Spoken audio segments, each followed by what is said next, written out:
Ramagundam corporation పరిధిలోని డివిజన్లో పారిశుద్ధ్య సమస్యలు పరిష్కరించాలని టీడీపీ రాష్ట్ర మాజీ కార్యదర్శి Singareni Congress labour union working president నిమ్మకాయల ఏడుకొండలు అన్నారు.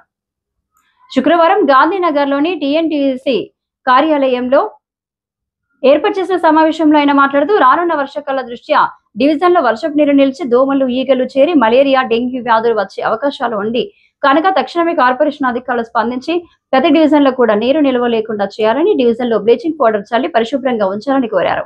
అదేవిధంగా త్రాగునీరు కూడా కలుషితం లేకుండా చూడాలని, ఇంటింటికి వెళ్లి పారిశుద్ధ్య కార్మికులు చెత్త తీసుకుపోయే విధంగా చూడాలని ఈ సందర్భంగా కార్పొరేషన్ అధికారులను కోరారు.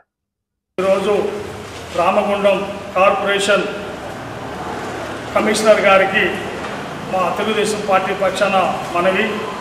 ఈరోజు రామగుండం నియోజకవర్గంలో 50 డివిజన్లలో కూడా మురుకు కాలువలు, గుంటలు అనేకంగా నీరు నిలిచి అనేక అనారోగ్యానికి కారణం అవుతూ ఉన్నారు. కాబట్టి కమిషనర్ గారు చర్య తీసుకొని మురుకు కాలువలు, గుంటలు క్లీన్గా చేయించాలని చెప్పని వారిని కోరుకుంటా ఉన్నాం.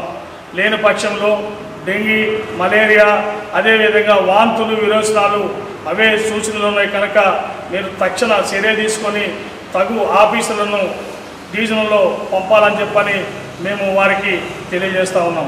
అదేవిధంగా తాగునీరు కూడా స్వచ్ఛమైన నీరు అందించాలని, అదేవిధంగా తాగునీరు వారికి బ్లీచింగ్ పౌడర్ కానీ లేకపోతే ఏదన్నా కలిపి వారికి అందించాలని చెప్పి కూడా మేము తెలియజేస్తూ ఉన్నాం.